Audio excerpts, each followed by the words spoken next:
take these two off and see how they make out. A couple of T30s. T30s.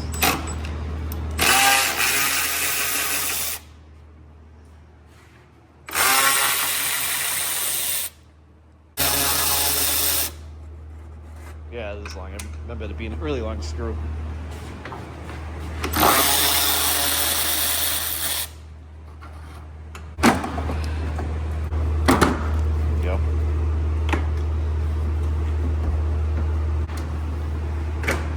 There you go.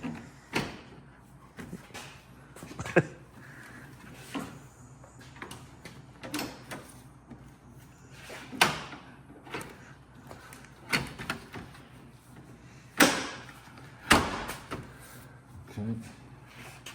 Then we can get our headlights. Yeah, they just pop into place.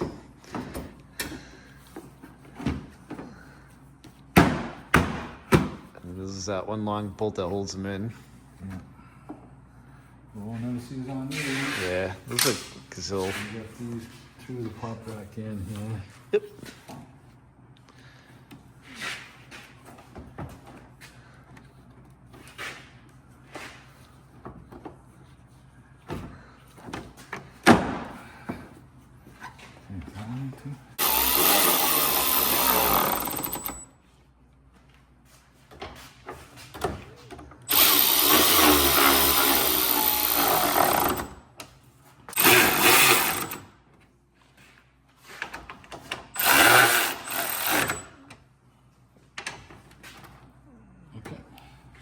All right, so we get the grill back in, we get the front of the truck back together, the headlights are in. That's about it, guys.